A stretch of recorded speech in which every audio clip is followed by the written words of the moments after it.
Welcome to Not Just Money with your hosts, Doretta and Lee. This isn't your typical podcast about finances. It's a podcast about all the money conversations we aren't having, sometimes not even with ourselves. Join us on this journey of hard truths, lived experience, and the wisdom that comes from both. Because money is never just about money.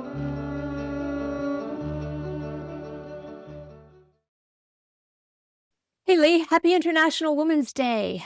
Thank you. Isn't it ironic that we're talking about retail therapy and revenge spending today? I mean, I think people do tend to assume retail spending is a women thing. Actually, it's not just a woman's thing, it's an everybody thing. Do you remember that study Deloitte did a couple years ago? I looked it up again because I knew we would touch on this assumption. We had to.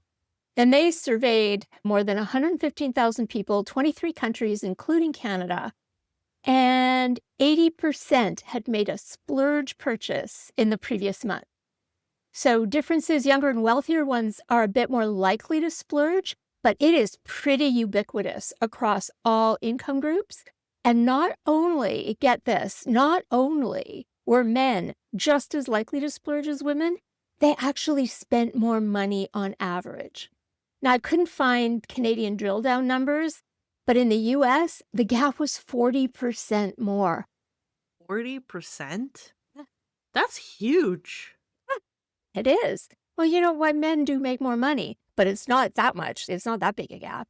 And the thing is that Or they have more expensive interests. well, I'm thinking about maybe like the technological gadgets where I'm yeah, thinking, I don't know, I'm being, very stereotypical here. Like we're into more smaller things, right? If we go on a spending splurge, it might be fashion, it might be beauty, but for men, they're probably buying more big ticket items. yeah, it is tech. I mean, they do spend money on tech. They do buy different things. And remember that whole thing about the lipstick what is it they called it? The lipstick The lipstick effect? effect, where when times get tough, lipstick sales go up because it's Yeah. a small luxury Indulgence. purchase. I think hmm there was an interview with the Deloitte guy, and he said maybe they should also call it a bourbon effect. So American. But it's not just a lipstick effect, it's also a bourbon, that the sales of high-end spirits go up as well, which was kind of interesting.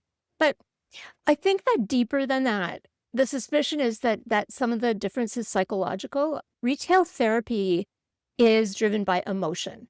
It's about making yourself feel better, frankly. And men generally have less social permission to express uncomfortable emotions. So they look for other ways to get comfort, and retail therapy is right up there. They just buy more expensive stuff.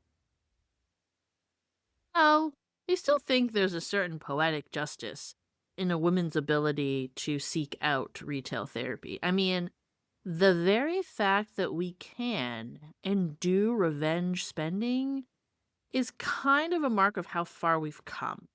Sometimes a little retail therapy is just what we need. You know that on Not Just Money, we aren't about living the austere life. We are about living your best life today and tomorrow. A little retail therapy. Emphasis on a Yeah. little. Remember last week we looked at money mistakes? With some serious detours into regret literature and how our future self is a stranger, I do.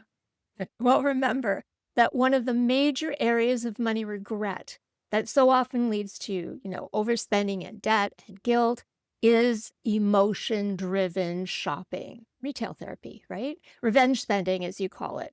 Also like deal addiction. These little occasional retail pick-me-ups, that's one thing. But what we're going to talk about today is what happens when that kind of spending gets out of control. Then it is not empowering. It's risking your future. Exactly. This is spending that isn't about needs or even about wants, at least not the kinds of wants that align with our values and our goals and bring us joy. This is about emotion driven spending at its most self destructive. So if you're guilty of emotional spending, be warned, we will judge you. Maybe. No, who am I kidding? I will. Come on, show a little compassion here. Emotional spending is generally about using money to help us deal with some kind of stress. Yeah, because money's never just money. I know, but I tell you, I can think of healthier coping strategies. But let's be honest, I'm not immune to this and have made my own share of questionable purchases. Well, haven't we all? And to be clear, again, in moderation, within your means and your budget is totally fine. The problem is that for many people, moderation slips away really easily and it gets into an emotional spiral. So that's what we're going to look at today. Maybe not so much alternate coping strategies, because we're not psychologists, though I guess we're kind of motivational nerds. But You're here! we are going to dig into ways that you can recognize and understand unhealthy spending patterns and hopefully do something about them. So we've got some very specific suggestions. Where do you want to start? How about retail therapy in general? You know, shopping to soothe stress, boredom, loneliness, disappointment, the little pick me ups that we hope will help us deal with negative emotions that makes us uncomfortable. I think we all do that to some extent. Sure, absolutely. Well, when I was growing up, I had to watch so many of my classmates have nice stuff that I could never have. So when I started working, I was very stuff obsessed. The number of shoes and bags I bought would shock you, considering you didn't really know me until after this high spend time. But I think it probably goes back to my love of the hunt. So I really enjoyed places like Winners, Marshalls, Ross in the US, or just browsing endlessly on Amazon. It was the find I loved, and of course, a great deal. But looking back, it was a lot of junk. Except the shoes. I still love my shoes, but I'm way more measured. What about you? Any little retail therapies you indulge in? I've never really been much for retail therapy. I don't really like shopping very much, to be honest. I did used to have a thing for auctions, though, both in-person country auctions. I furnished a whole house that way. Um, and, uh, and I used Oh, to be but the qu wait a minute. The auction part, was it because you could get things cheaper or get things that they don't make anymore because the quality would have been different? Or was it the high of the auction gavel? all of the above. I mean, first of all, I was living in the country. I was a stay-at-home mom, and I did not have very much money. And we were trying to furnish a house with kids and stuff. But the thrill of the hunt was incredible. Oh my heavens, the things you could find. So that would be really cool. And I will admit that I got a little carried away sometimes, although usually I was able to flip those things and sell them to somebody else who needed them or give them away. Like sometimes you buy box lots and stuff, but the things you would find. So when you talk about the thrill of the hunt, oh my God, the thrill of the hunt at country auctions. Um, Oh, and as I said, I became the queen of eBay, but we're talking 20, 25 years ago when there right. were fabulous deals and it was actually real people selling their stuff. But in terms of the sort of using it to soothe things, I would say the one thing with me, I have a weakness for stationery, like pens and paper and Of ink. course. So when I'm feeling sort of down on myself or on my work, because I'm first and foremost a writer or a would-be writer or a former writer or something, some kind of writer, and and it's not going very well. I've been known to buy a special new notebook of some kind or a new pen or a bottle of some crazy colored ink, as if that will somehow help me write better. It never does. I think it's because I feel that whatever I'm gonna write is not gonna be worthy of this lovely new notebook. And I hate to admit this, I have a drawer full notebooks that I look at all these moleskin notebooks. I am holding them up in front of me. We talk about this. All kinds of them, pretty notebooks. For Yeah. those listening and want a visual, Doretta is actually turned away from the mic, as you can tell, to open apparently this magical drawer with lovely notebooks that she's never written in. Purple ink, green and purple ink. When would you ever use green and never mind. Okay.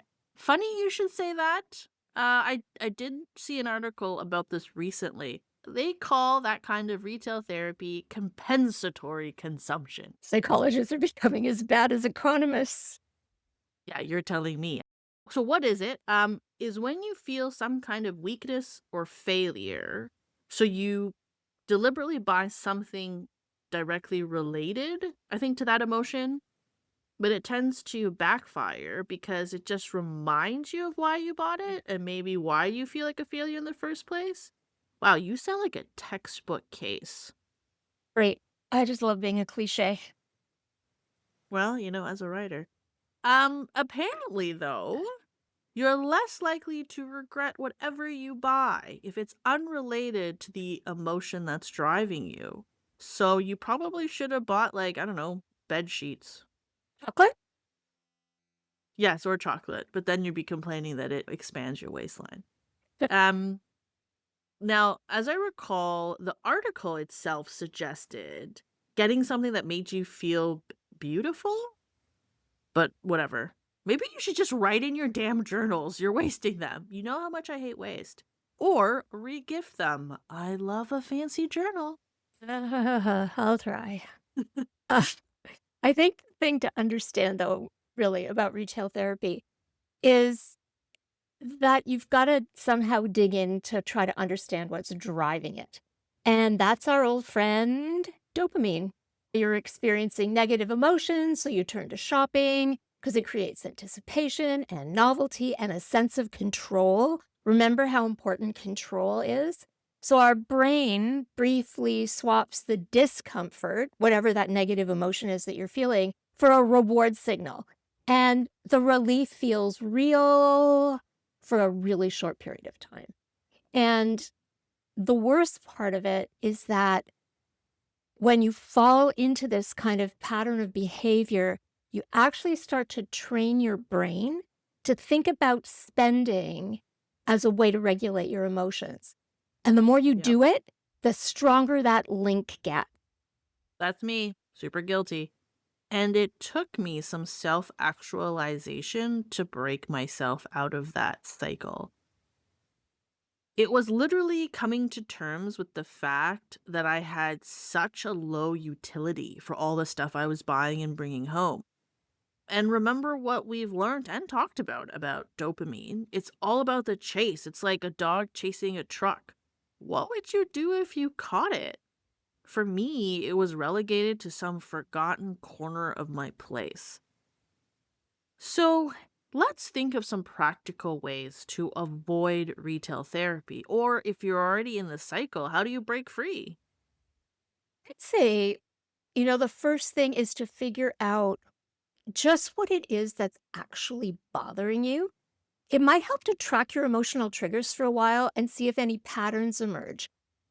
And it's important to make a point of identifying and naming your feelings, like being very precise about what it is that you're feeling. Are you sad? Are you bored? Are you stressed? Are you afraid? Very, very precise language. And journaling, I think, can be really helpful here. She said, looking sideways at all the pretty journals in her drawer. It's never too late, Doretta. It's never too late. I think you can also make substitutions. So, find free ways to get the dopamine hit you're after. Reading, hiking, painting, writing, wink, wink, nudge, nudge, whatever. Don't let shopping be your default response to uncomfortable emotions. I think you can find ways, to hijack that so that doesn't become what you do when you feel what it is that you feel. Or if you're me, Indulge in the browsing, but don't buy. I can be such a serial browser when those emotions hit, and sometimes I'd put it in my cart, virtually or physically, and then totally walk away. Same thrill of the chase, same hit of dopamine, no spend. Or if you're more reasonable than I am, build a budget, a small, comfort fund, if you will, that gives you some room to indulge in a small but manageable rush of dopamine that doesn't break the bank. That one's not so good for me. I was never good with limits. I think finally, though, and very, very practically, practice friction. We've talked about friction quite a few times. It's about introducing things that slow down your ability to make a purchase. So remember that marketers are all about making purchase decisions really, really, really easy. They want you to hit buy, do it now, and you've already made the purchase before you've really thought about it. So reintroduce that friction, delete all your credit cards from websites, delete all the shopping apps, unsubscribe, unfollow influencers who tempt you to buy things that you don't need. Just remember, you're in control of that. Don't let marketers take that control from you. Just don't fall for it. Words from a reformed marketer. If you'll remember, as we emerged from the COVID pandemic, revenge spending became this term that we use to describe extreme form of retail therapy that exploded, right? And you heard it in the press and social media. Do you actually know where that term comes from? Was COVID. Yeah, I really remember seeing a lot of it. I remember that's when I first saw the term post-COVID. After all the time that we all spent locked up, there was this kind of surge in consumer spending, and in particular, expensive consumer spending. I think it was the trips, the luxury goods.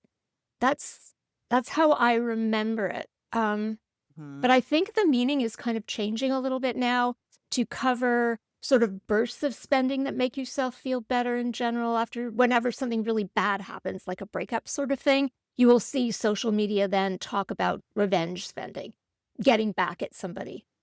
Yeah, interesting how meanings evolve, isn't it? It's actually termed from 1980s China. Huh. After the economic reforms of the late 1970s, the Chinese economy started opening up. There was a huge demand for foreign goods because they weren't allowed prior to this. So that's when the term emerged. And if I'm, not going to butcher this in Mandarin, but it was 报复性, which means with a vengeance, and then 消费, which is spending, but it's like a more fancier word to use for spending because I mean, in Mandarin, you can use multiple words for similar emotions. So really what they're talking about is spending with a vengeance. But you're right, it emerged again post-COVID, again in China when shopping became possible after the lockdowns. Remember, they had much stricter lockdowns than I think anywhere else in the world. But in a much more globalized and connected world, the term then spread. So yeah, the meaning is changing because that's what words do. It's also just a really cool term, revenge spending. There's a sort of drama to it. It's a lot more poetic than saying something like compensatory spending or pent-up Ugh. demand or something, which is how we marketers would talk about it. Sorry, what was it you called me? Reformed marketer? Reformed. Reformed marketer. I Using I your talents for good. um, so I tend to think about revenge spending as deliberately luxury spending, as I said. You don't need it, and you're making a kind of statement with it. So it's a more exaggerated kind of purchase than the sort of comfort buying that general retail therapy is. General retail therapy are all often individually really small purchases. They really only get dangerous with quantity and frequency and stuff. I think the other thing is that revenge spending is kind of short term and it can be a kind of surge thing. Everybody's doing it. The revenge aspect of it is that you're making up for something withheld or taken away from you. Remember post-COVID, luxury travel was a big thing because people had been locked down and not actually been able to travel either. Making up for lost time. Yeah, exactly. Confession time then. Have you ever done it? I know you asked me this before we started recording, and I was really thinking about this. Okay, so during COVID, I was 100% one of those people who started baking bread. At least I never got to sourdough. That was too much of a commitment for a world that we didn't know was going to exist tomorrow. And I did more takeout than all the takeout I had ever done before or since. But after we opened up, my life was so different. I had a kid. I was too busy trying to survive motherhood to even think about revenge spending. For a period of time, I did browse more in store because now I could. And like I mentioned, at Winners and Marshalls, but honestly, it was all for kid stuff. Because there's really nothing I needed. In fact, I actually started to purge and really get rid of stuff I probably revenge spent before COVID. So I feel like it was the reverse for me, but my situation was so different pre and post. What about you? Seriously trying to think. I didn't bake sourdough, didn't bake bread at all, for that matter. My husband bakes bread, so there you go. I did not do takeout. I did buy a lot of stuff off Amazon. We did do some indulgent traveling though post-COVID, and I think it actually did have an edge of making up for lost time. The irony is that my husband retired March 31st, 2020. So Ugh. now it was planned. It was a planned retirement, but all the plans that we had were just meaningless. We couldn't go anywhere, we couldn't do anything. And I would say that once things opened up again, we definitely spent more than we normally would have spent on traveling, but it was spending money that was already budgeted for travel. It wasn't a sort of damn the torpedoes kind of thing. Whoa, whoa, whoa. Damn the torpedoes? Is Yeah. that a wartime reference? You can't just drop sayings without a preamble or a definition. Yes, this one arguably is more self explanatory, but still, context matters. I don't even know where that comes from. It just means I am doing this whatever the consequences. Okay, let me look it up. Here we are, folks, real-time research. Should I Okay, play some music? Like do no, do oh, do here it do is. I've do got it. do. I've got it. It's Okay. from Damn the Torpedoes, Full Speed Ahead, a famous order issued by Admiral David Farragut during the American Civil War. Too funny. So random. But I will say it again. Damn the torpedoes!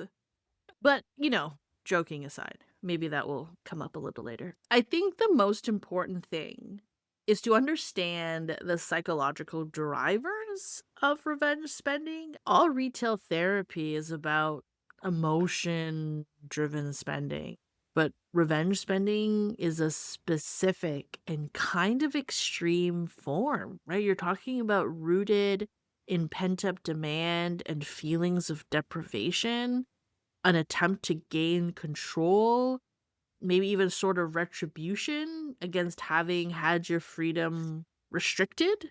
Oh, that sounds terrible.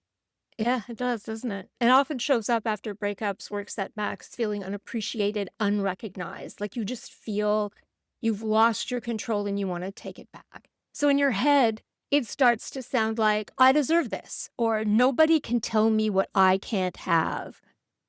Or damn the torpedoes. Okay, I'm good now. And of course I think it probably looks different at different ages. So at 21 it might look like a tattoo or some sneakers released at midnight. At 45, it might look like a luxury car lease or a kitchen reno when your marriage is stressed. Well, I'm overgeneralizing here. At 65, it might be a what the hell vacation. I think every demographic, every age cohort probably has different aspirations that go with this. But the thing is, it's not about the item or the journey. It's about reclaiming power that you think you've lost. So you're trying to prove to yourself something, whether it's that you're still successful or that you still matter, all that kind of stuff. Yeah, I think there are a few other things about revenge spending that makes it a very special kind of retail therapy. For one thing, it has a kind of collective aspect to it. Yeah, like we just said, post-COVID, right? It's something that we all went through, and it feeds on itself. I mean, think back to that. The media, especially social media, was just full of it. I actually think that the media was driving some of that behavior. People kind of jumped on a revenge spending bandwagon. Exactly. Another thought just occurred to me when you were talking about how media feeds the beast. Do you think we come up with these terms to justify our behaviors? Or maybe it's just society trying to spur us into spending? I'm thinking, money grabbing holidays, Christmas, Valentine's Day, Easter, whatever. I mean, COVID was a really hard time for businesses. Could this have been some sort of conspiracy to get us out there spending and feeling good about it? Like everyone is doing it kind of thing, so I might as well. Sure if I'd go as far as conspiracy, but feeding the bandwagon? Absolutely. And like I Uh, said, revenge spending sounds really cool, really dramatic and purposeful, right? It gives you permission. And you combine that with FOMO. okay. Well, how about ways to then resist revenge spending? Honestly, I think they're fundamentally the same as all retail spending. Name the emotion, why this purchase, what are you really feeling? Insert friction to slow yourself down and stop yourself from making purchases that you're going to regret almost instantly. Do something else, the whole substitution strategy, something else instead of shop. And then you can budget something for it, which turns it from a kind of defiant act into something that is kind of planned in a way. Oh, and think of your future self. Yep. Who will you be 6 months from now? You with expensive stuff and a lot of debt?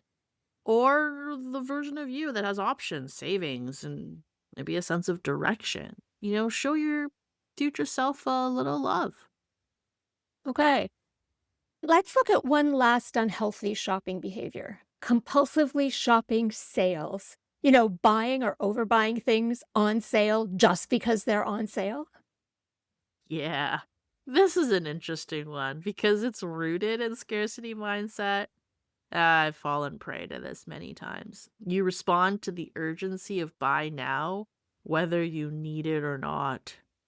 Yeah, my mother suffered from this. I mean, it never got to the point of hoarding, but when I was cleaning out her apartment after she died, the things I found stuffed in drawers and under beds, I gave so much stuff away. The one thing I took home with me was aluminum foil. So much aluminum foil. You know how long it took me to use up all the aluminum foil? 18 years. I am serious. It took me 18 years to use up my mother's supply of aluminum foil. Honestly, it could have been worse. At least aluminum foil is useful and never expires. There's that. And some things would create way more questions if she had in bulk. Like what? Condoms. That You would didn't probably just say have been that. more shocking, but much funnier. You're welcome. I got nothing. No, I can never unknow that. You know me, I'm always trying to add another perspective that people haven't thought about. Um, Personally, I always shop the sales rack first. I love a bargain. We all know this. And I am guilty of buying things I think are a great deal. Mm. Whether or not I needed them, okay, point of debate. But to your point, I probably didn't need them, but I would justify it in my mind. Because it was savings, which we know is a lie, but our brains tell us that, so we feel good about it in the moment until we bring it home. Shopping the sales make perfect sense. I do it too. I have a freezer full of chicken that will attest to that at the moment. But as long as it's for something that you actually use and you're planning to buy anyway, like that's I think that's value buying. It's getting the most money for your dollar. If that's not what you're doing, you are not saving money, you are spending money. So the comparison that you should be making is not between the full price of the item and the sales price. The comparison you should be making is between the sales price of the item and not buying it at all. So true. I don't get why that's such a hard concept. Maybe we can blame the marketers. Um, when friends justify purchases with how much they saved, I do just want to scream now. You did not save $50. You spent $150. Exactly. Okay. So let's talk a bit about how to avoid compulsively shopping sales. Well, I do think there's an emotional underpinning here. The fear factor, if you like. And, well, as with all emotional spending, it makes sense to name it and to address the actual issues that are below this behavior. But there are also good ways to address the behavior itself. I'd suggest maintaining a running, planned purchase list. Only buy discounted items that are already on your list and in a quantity that you can use in a reasonable period of time. 18 years is not a reasonable period of time. Also, unsubscribe from promotional emails because you're just asking temptation to knock on your door. I would add to that list, based on my experience with my mother's purchases, restrain yourself in dollar stores. Oh gosh. Yikes. Okay, 3 key learnings for today. Unhealthy spending, even in an extreme form like revenge spending, is usually not about greed. It's almost always about an emotional need that you're trying to soothe. And whether that emotion is fear or shame, boredom or sadness, or whether you're completely stressed out, addressing the underlying emotion is the necessary step.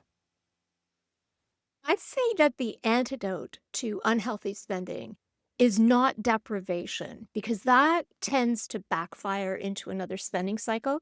I think the real antidote is, okay, you hate the word intentionality, so Yep. I will say awareness. Boo. Boo. Okay. I would say All it's right. it's awareness. It's about being able to understand the emotion beneath the behavior and address what's really going on rather than chasing a temporary fix that just leaves you feeling worse. And if you're struggling with unhealthy spending habits, the first is to acknowledge that it's happening and not bringing you joy. Then you just have to stop yourself before any unplanned purchase and ask yourself, what am I feeling? What emotion is driving this? Will this purchase really make me feel better? And check in with your future self. How am I going to feel about this purchase tomorrow, next month, next year? And see if you can replace the spend with something else and see what the result is. The truth is, sometimes you might need a spending outlet or something to make you feel worthy or, like the research said, beautiful. But a lot of times, a lot of other things can drive the same impact. Maybe getting dressed up at home, making a healthy meal, or going for a run. I would just add to that, there are spending behaviors like hoarding, gambling, compulsive, uncontrollable spending that really cross the line into serious mental health issues. If this speaks to you, please seek help from a mental health professional. So that's us for today. Did some of these spending patterns resonate for you? How about some of the healthier responses? Why don't you share your thoughts with us at notjustmoneypodcast@gmail.com. Good talk. You've been listening to Not Just Money with Doretta and Lee. Click on the show's description for links to resources related to today's conversation. Our aim is to share sources that provide objective information that can help you make informed financial decisions. Please rate and review our show. If you'd like to get in touch with us, email us at notjustmoneypodcast@gmail.com. If you'd like to be featured on the show, you can send us your questions and comments by a written email, audio file, or video file. Please include your name and city. This show is produced and edited by Lee, with original music by Leo Zhang cello and artwork by John Tu. Now for some legalese. Please note that the views expressed by our hosts and guests are theirs alone and should not be viewed as financial advice. This podcast is intended to be entertainment and educational in nature. Please seek additional professional support or information before acting on any podcast information. As always, good talk.